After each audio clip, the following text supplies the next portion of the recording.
esta semana, semana de mayo, semana de revoluciones, porque en 1810 fue una semana clave para lo que después llegó a ser la Revolución de Mayo y el camino hacia nuestra independencia. Y bueno, en esta fecha lo que siempre destacamos fue la figura principal y más revolucionaria, que fue la de Mariano Moreno, ¿no? Pero hablando de revoluciones y de cómo empezó esta semana de mayo, hubo otro 25 de mayo, porque siempre hay que atar un poco a los hechos cotidianos con nuestra historia.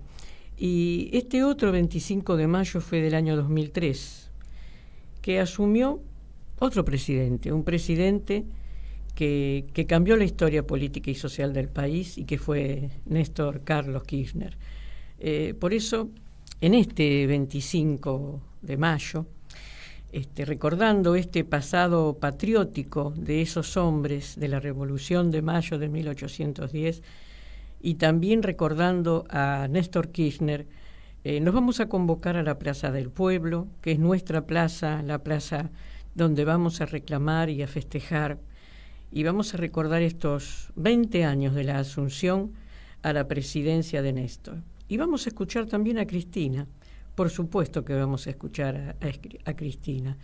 Pero además de eso, vamos a exigir que la Corte Suprema renuncie y deje de atentar contra la democracia y la paz interior que necesitamos los argentinos para seguir construyendo este país que tantos golpes nos han dado, ¿no?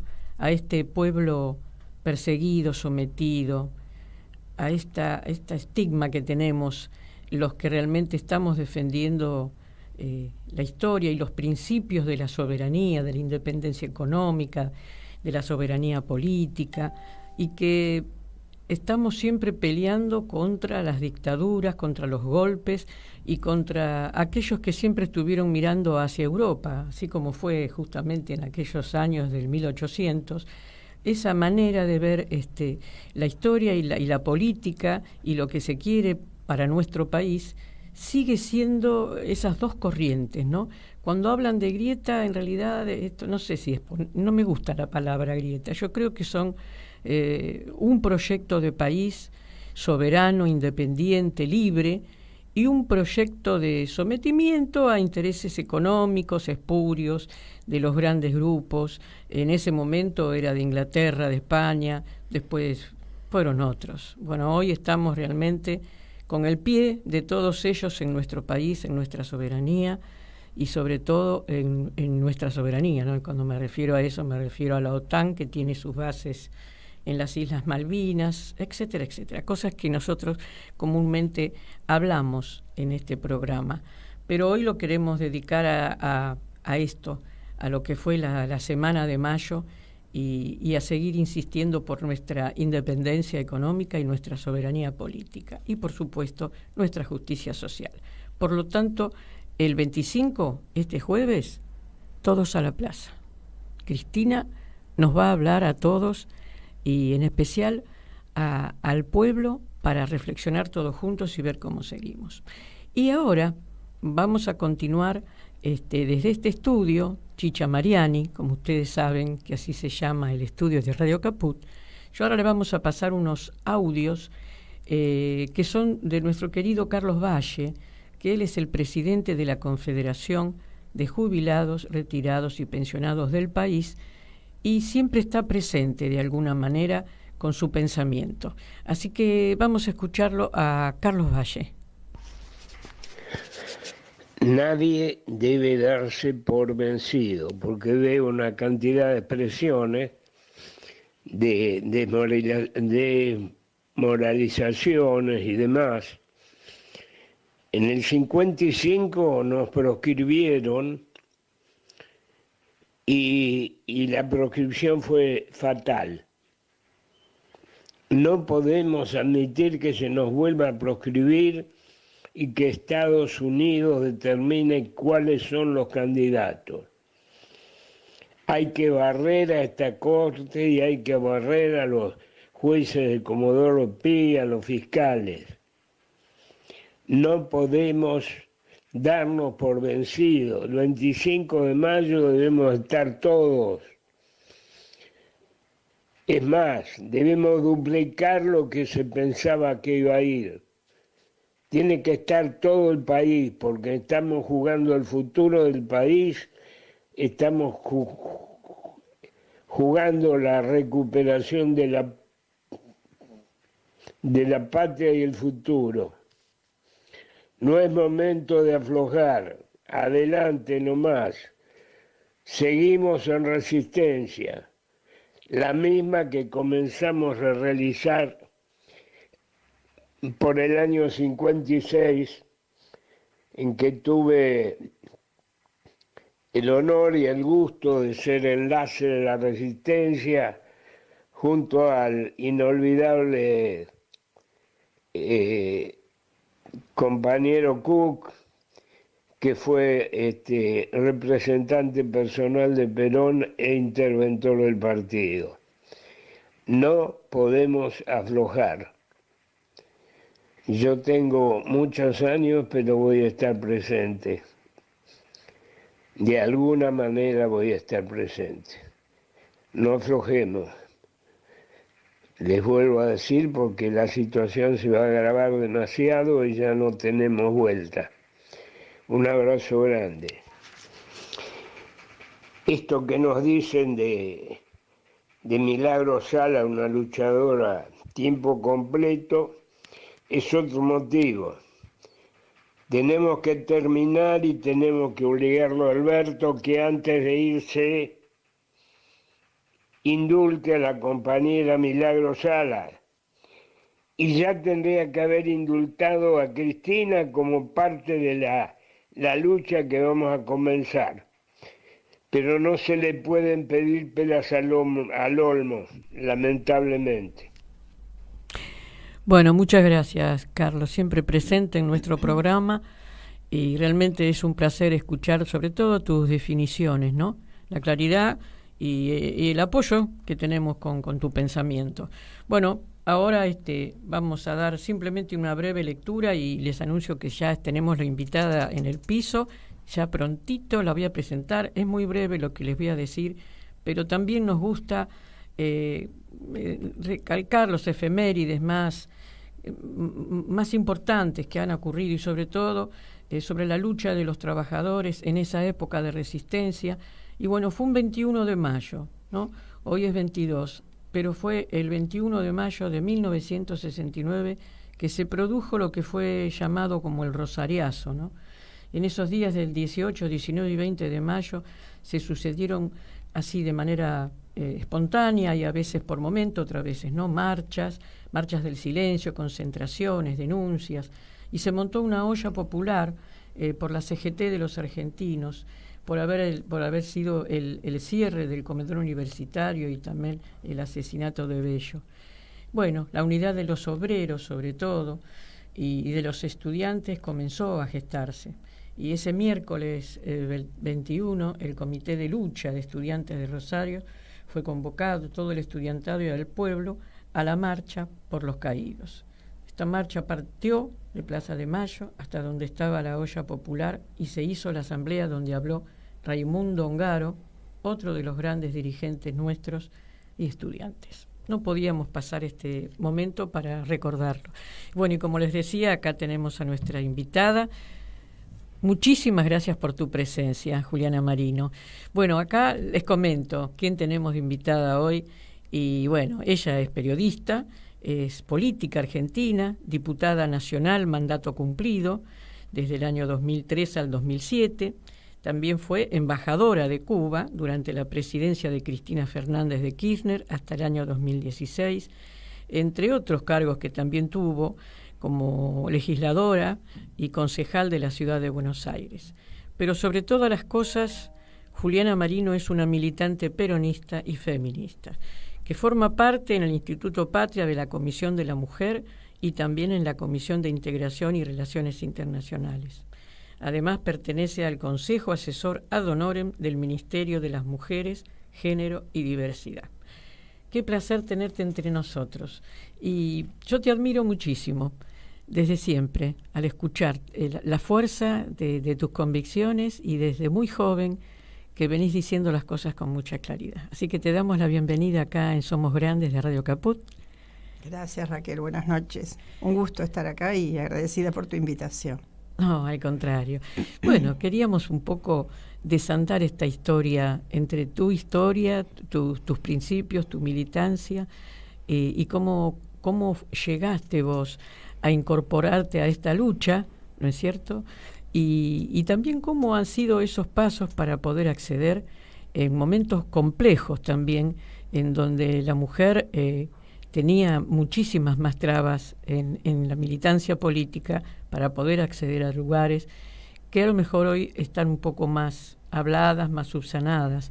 Pero contanos un poco eso y después vamos a ir relatando parte de tu historia y después de tus compromisos e ideas. Bueno, cómo no.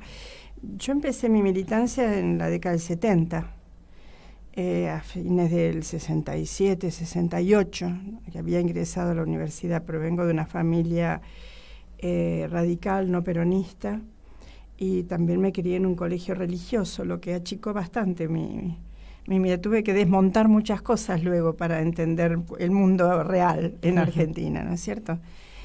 Y me integré a un grupo de compañeros de juventudes. Mi novio en ese momento, que fue mi esposo después, el padre de mis hijas, estoy divorciada ahora. Él era peronista, estaba en la universidad y empecé a conocer, yo no tenía militancia política, lo que tenía era una militancia social propia de la que promueve en general el cristianismo, digamos. Claro. Pero que luego al no dar resolución uno busca sus cauces y encuentra el cauce de la política. Tuvimos la fortuna de haber conocido a compañeros de la resistencia peronista, a Héctor Espina, a Jorge Rulli, a Cacho, a compañeros de esa época. Se formaron grupos de juventud y ya en el año 1970 fuimos presos con mi marido y luego yo salí antes que él hasta estuvo casi 3 años. A él lo pusieron en libertad en el exterior, así que lo fui a buscar. Eso fue también interesante porque él llegó primero, yo pude salir a los meses porque no me permitía salir la justicia, y pude conocer el gobierno de Velasco Alvarado en Perú. Muy, pero muy interesante. Se me abrió mucho el panorama en relación a lo que pasaba en América Latina. Bueno, fue la militancia del 70, fue muy dura, volvimos, durísimo. Por supuesto, no vale la pena, cuando quieras alguna cosa en particular me dices. Y a la vuelta, no está bien dicho, luego de haber peleado todos nosotros la recuperación de la democracia, en esa transición democrática pude conocer a muchas compañeras y compañeros, algunos de los cuales ya antes del año 83, en el 81, habíamos empezado ya a abrir 82, un local. Compañero Eduardo Vaca, fantástico compañero de aquí de la ciudad de Buenos Aires, a través del cual pude trabajar durante el gobierno peronista en la campaña de alfabetización. Ah, qué hermoso. Del 74, 75, también lleno de anécdotas y cosas preciosas. El peronismo tiene una vitalidad y una creatividad y una capacidad de articular, toda la potencialidad que tiene el pueblo, que es fantástica. Las anécdotas son preciosas. Después nos vas a contar algo. Sí, de gente mayor que aprendí a leer porque se había notado. Yo estoy hablando de las provincias. Sí. Bueno, yo ya integraba allí una agrupación en el año 82, 83 y tuve cargos partidarios en el PJ de la ciudad de Buenos Aires.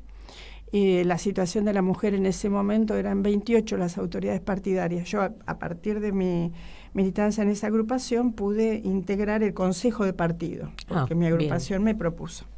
¿Cómo se llamaba la agrupación? FUP. Ah, FUP, sí, por supuesto. El Frente de Unidad Peronista fue una agrupación muy importante en la ciudad. éramos 28 las autoridades, los compañeros que integrábamos el Consejo de Partido, 3 mujeres nada más. Y ya en la primera reunión que se realiza, el compañero presidente del partido dice, bueno, hemos estado juntos decidiendo las comisiones, fulanito va a estar en tal comisión, menganito, y ustedes 3 chicas van a estar en la Secretaría de la Mujer. Nosotras, una de ellas era Inés Botella, que murió muy joven, fue diputada nacional, la compañera excelente. Nosotros en ese momento no sabíamos dónde se habían reunido, cuándo, quiénes, cuál era la mesa chica, dónde se había tomado la decisión. Pero habían decidido que nos tocaba la Secretaría de la Mujer. Y bueno, creo que aunque en la década del 70 no todas nosotras militamos el tema de la mujer, porque no habíamos tenido en el enlace y la articulación con las compañeras del Partido Peronista Femenino, las compañeras de Evita, las compañeras sindicalistas. A pesar de eso, traíamos, ¿no es cierto?, esa herencia, ese legado de Eva Perón. Y los compañeros, de alguna manera, también lo tenían que tolerar. No les quedaba otra. No quedaba otra. Esa es la realidad. Era muy mal visto decir que no eras evitista en ese sentido. Y entonces pensamos qué hacer con esa Secretaría de la Mujer. Y la verdad que podíamos haber hecho un reducto muy chiquitito que se mirara a sí mismo y no hiciera nada, o preferimos, en lo que pudo cada una, insertarlo en un incipiente movimiento de mujeres que se había ido formando a partir de mujeres que habían estado, vos lo dijiste recién, ¿no es cierto? Creo, algunas mujeres detenidas, otras mujeres vinieron del exilio, mujeres académicas, y también hubo una gran movilización de la militancia partidaria de todos los partidos políticos. Hubo un reverdecer de la democracia. En aquel momento me acuerdo que se vivía con felicidad el tema de la recuperación de la política, después de la tremenda dictadura. Y eso, digamos, ayudó a que nosotros pudiéramos empezar a pensar temas. Generalmente las reuniones partidarias son más de rosca política y más vinculadas a las cuestiones electorales que a la discusión de ideas. Entonces, de todo ese conjunto de mujeres que nos fuimos encontrando, conociendo, una recuperó a otra, se formó un pequeño movimiento adentro del partido y por fuera del partido, con otras mujeres de otros partidos, la Multisectorial de la Mujer.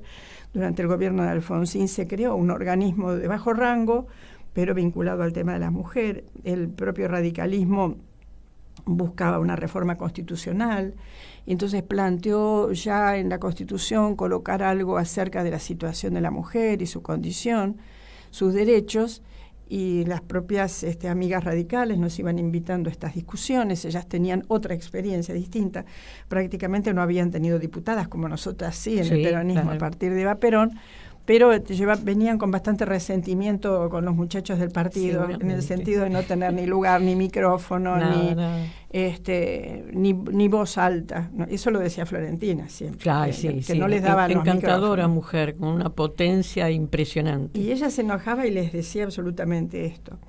Con respecto al peronismo, el partido de la Ciudad de Buenos Aires tuvo una característica especial porque debatía internamente cómo reemplazar la conducción del general Perón, que conducía la política en forma de un movimiento con dispositivos. Claro. Entonces se empezó a pensar en un partido movimentista, ya que no había un movimiento con la conducción del general Perón.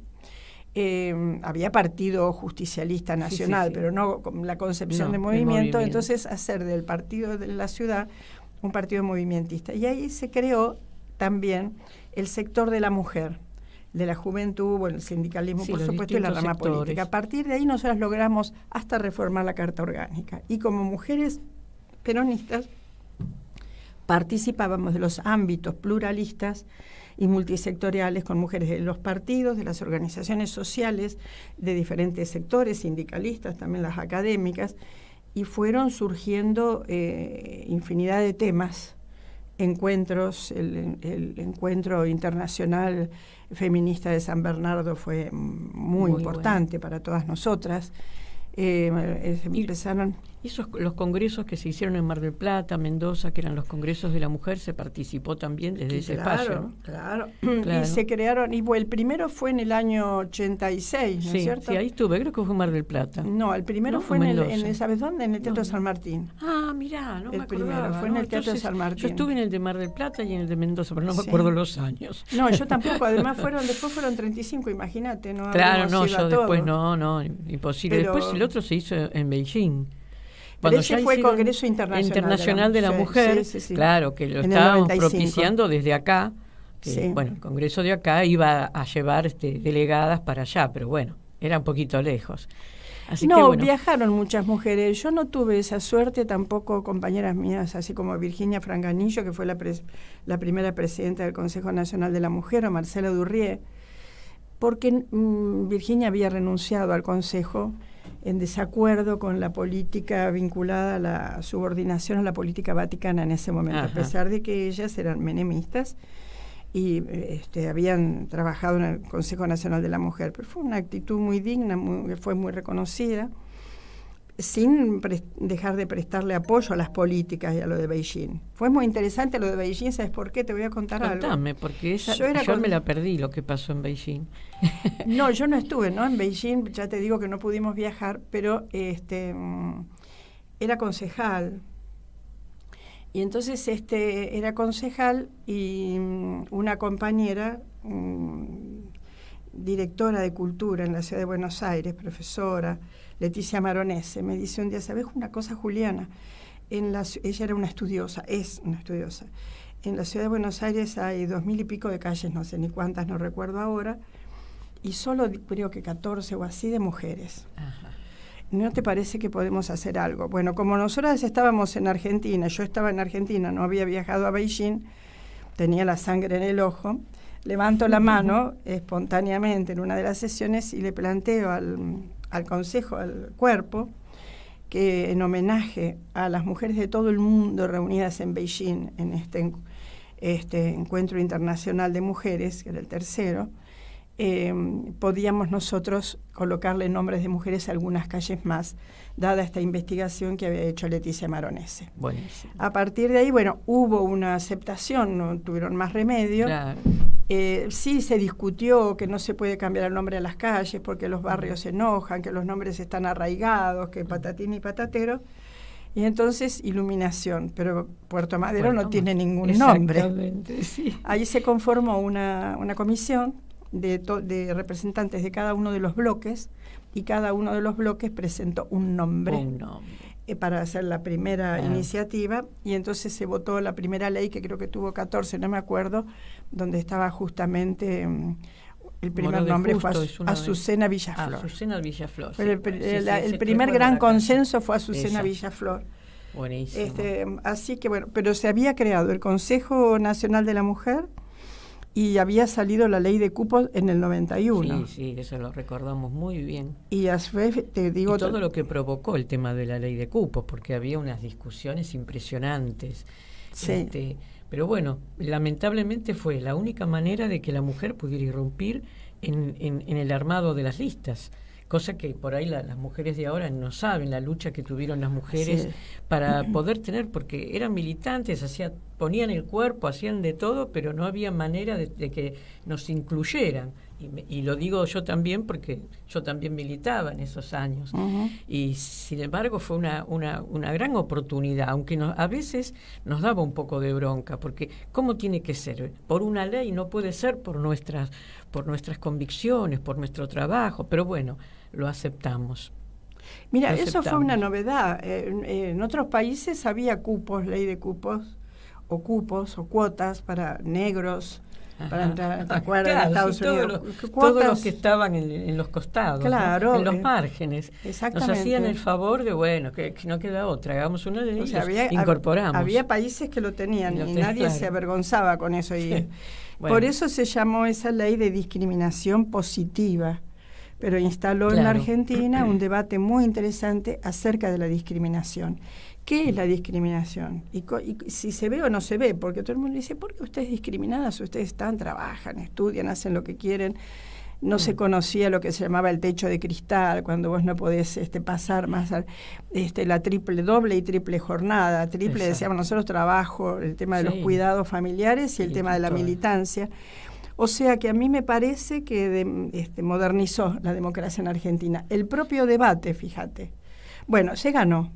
Y vos fíjate que entonces, en la primera elección que hubo a continuación, creo que fue la primera, que fue la de para elegir constituyentes para la reforma constitucional, 94. Pudieron entrar 80 mujeres. Sí, muchísimas mujeres entraron. Y ya que pudieron entrar 80 mujeres, ellas pudieron llevar adelante la incorporación con rango constitucional de los derechos humanos de las mujeres, de los cuales no se retrocede.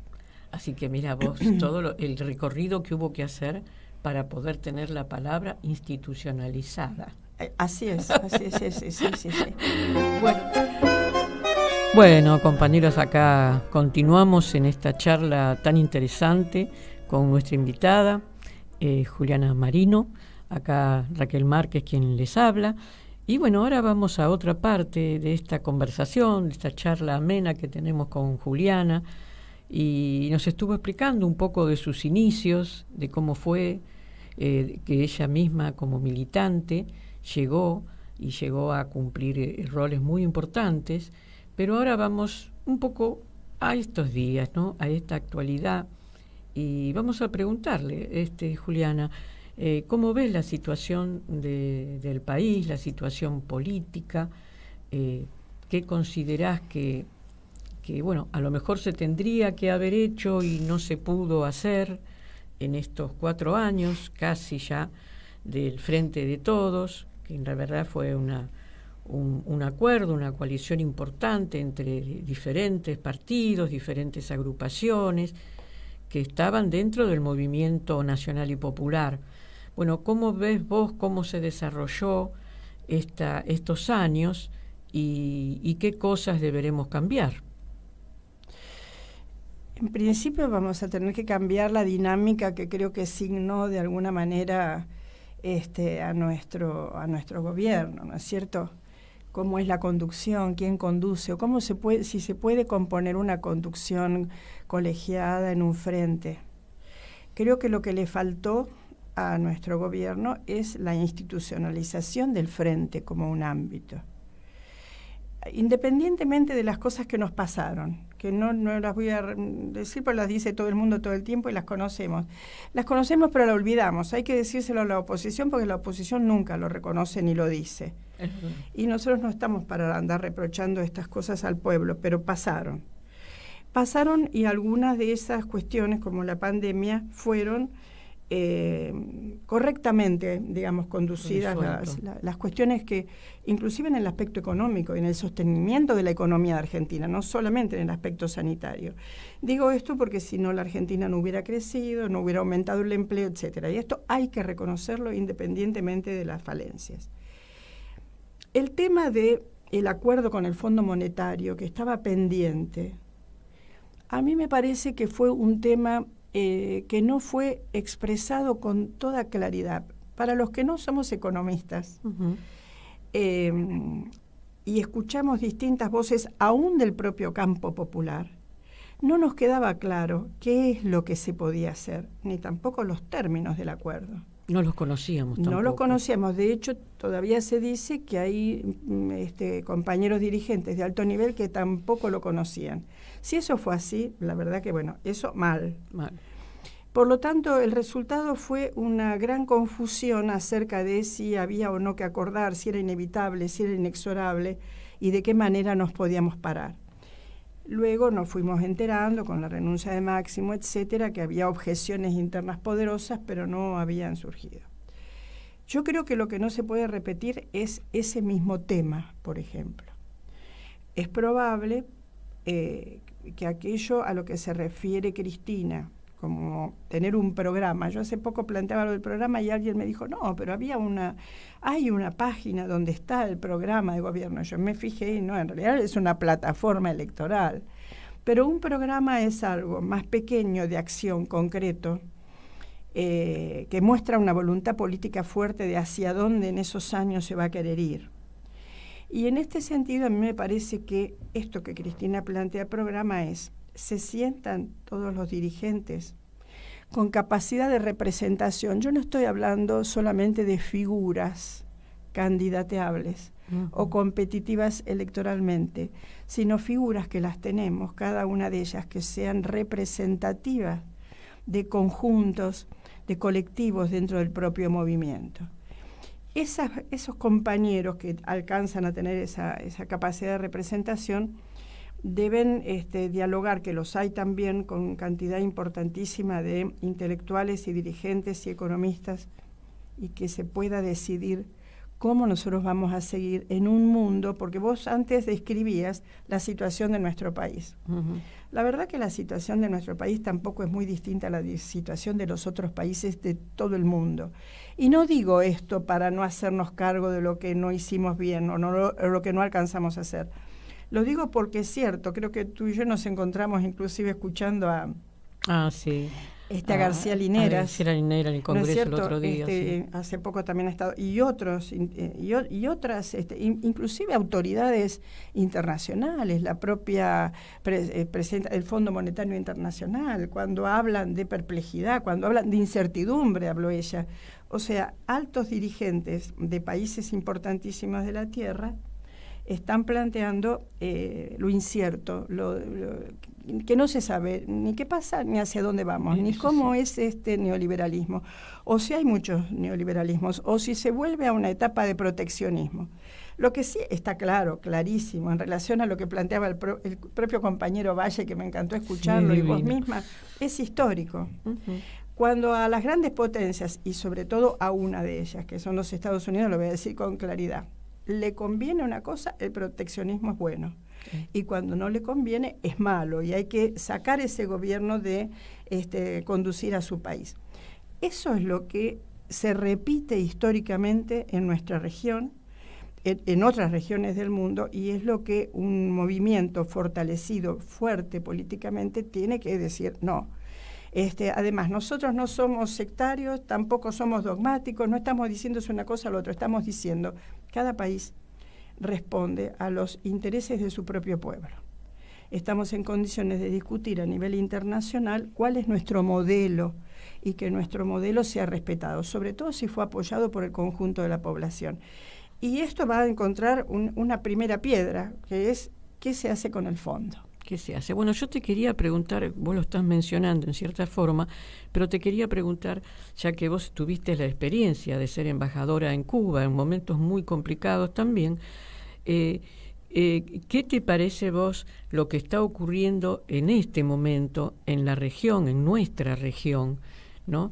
Donde se está empezando a través de la asunción de Lula, se está recomponiendo nuevamente lo que fue en su momento el UNASUR.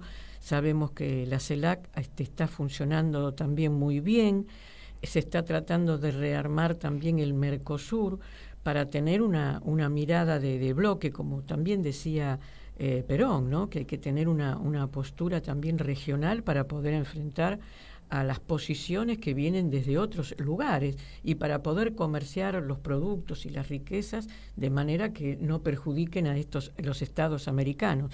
Pero en este momento, dado que por lo que geopolíticamente estamos informándonos de que a Estados Unidos justamente no les está yendo tan bien como ellos querrían eternamente, está pensando que el recurso más inmediato que tiene es América Latina, las riquezas, sin importarle su pueblo. Entonces, lo que yo te quería preguntar es justamente este lawfare y estas persecuciones que se están viendo, ¿no? desde México, porque ahora estamos viendo que ¿cómo ves vos esto que nos está pasando? Si ves que esto nos dará alguna fortaleza regional, o si vos pensás o sentís que no estamos en condiciones de enfrentar una vez más el sometimiento del imperialismo, digamos, ¿no? Porque otra palabra más clara no encuentro. Yo creo que estaremos en condiciones de resistir, como vos bien lo planteás, si seguimos creyendo en la integración regional.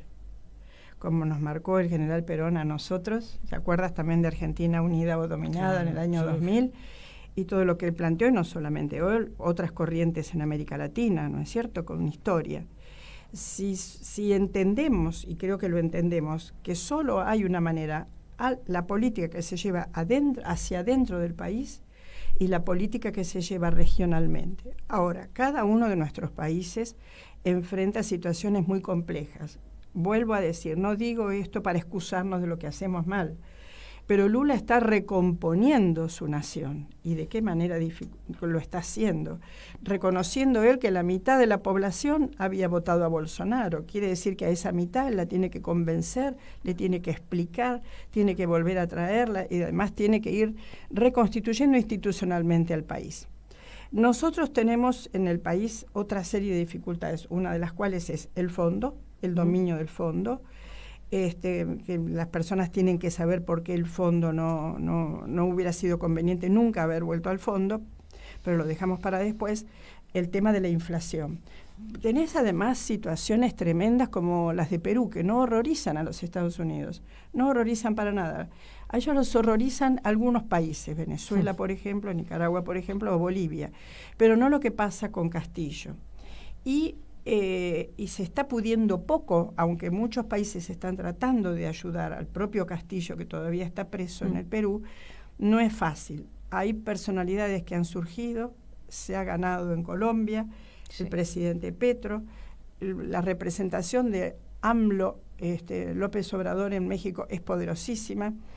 Lo de Chile ahí está con esto de la Constitución. Es decir, cada uno de nuestros países tiene hacia el interior frentes abiertos, una sociedad que recuperar, una sociedad a la que volver a explicar qué pasó, darle satisfacción, y todo en el marco de un mundo que, como lo escuchábamos, ¿no?, a García Lineras, es un mundo de incertidumbre, de perplejidad intelectual, donde no se sabe hacia dónde va, y las personas, al estar así confusas y desorientadas, van perdiendo la confianza, por ejemplo en la política, por ejemplo en su dirigencia, y pueden ser tentadas.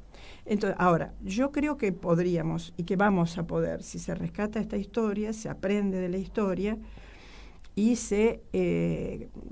la palabra unidad también es una palabra manoseada, mancillada, todos la decimos pero no sabemos muy bien qué es. Pero yo la concretamos. Pero creo que es unidad de concepción, hacia dónde decidimos de conjunto que este país tiene que ir y qué modos creemos nosotros que tenemos que llevar adelante, qué medidas tenemos que llevar adelante. En principio te diría que yo sigo teniendo la misma voluntad política, por eso la misma esperanza. No soy escéptica, tampoco optimista, y solamente creo en la tarea, en cumplir con la tarea. Y en no tener, digamos, ningún prejuicio en llevar adelante las relaciones que sean necesarias en nuestra región. Exacto.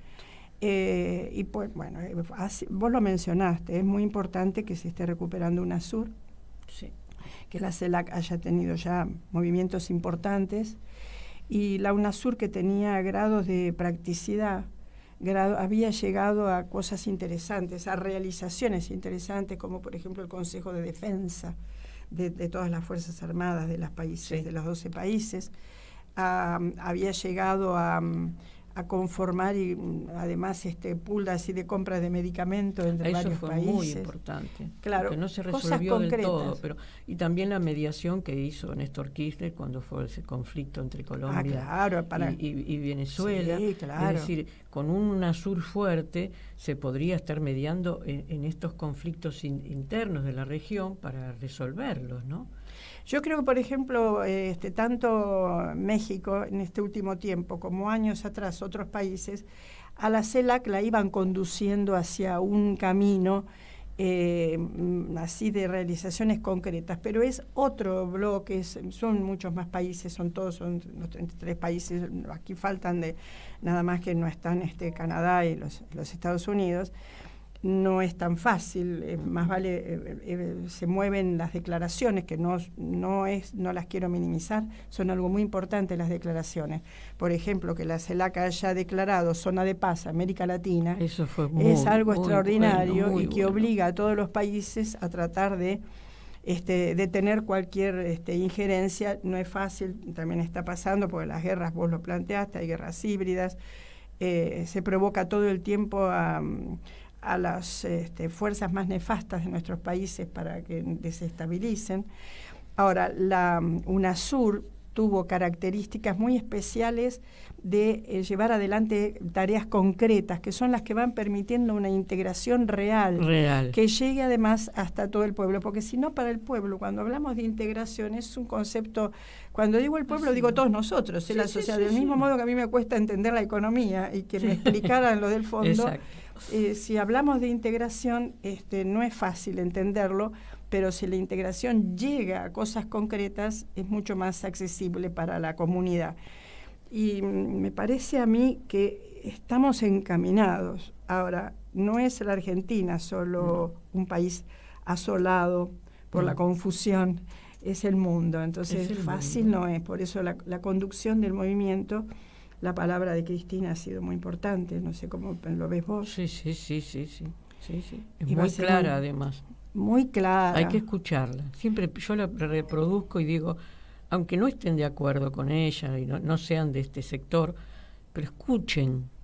¿Sabes qué pasa? Que Cristina es una dirigente que explica. A mí en parte me hace acordar a Fidel, que bueno, Fidel aplicaba más horas que lo que aplica él era Cristina. Un encanto, explicaba absolutamente todo. AMLO, López Obrador también explica. Es muy yo sencillo cuando habla. También. Qué bueno que es, porque le llega a todo el mundo. Y sin pelos en la lengua, que es lo que tiene.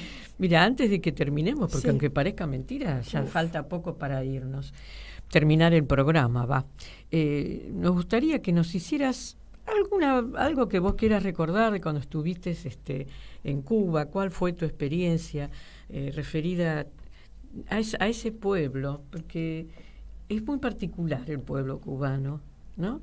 Y tantas veces que se lo han insultado, se lo ha dejado de lado.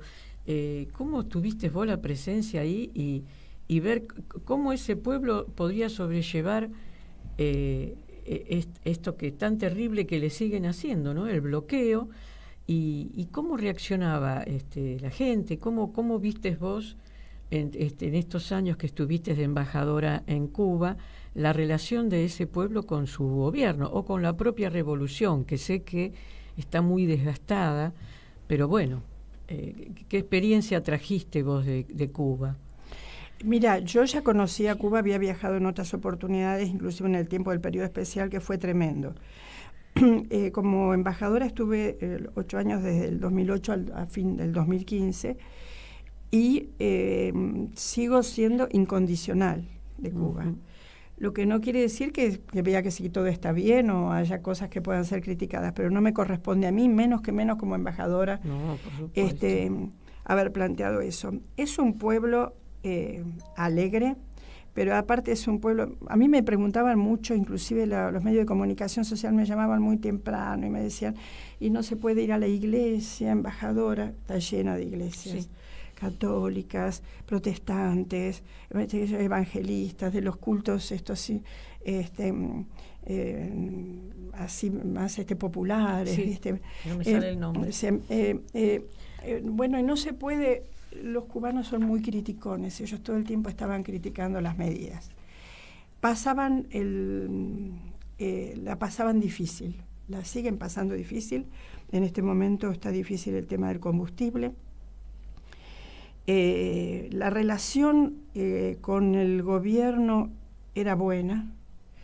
Ellos tienen organizaciones populares y tienen un modo de elección de sus representantes de abajo hacia arriba, donde en la base se van proponiendo y así. Bien democrático eso. Sí, una democracia distinta, diferente, que a Estados Unidos le parece que no es, pero que...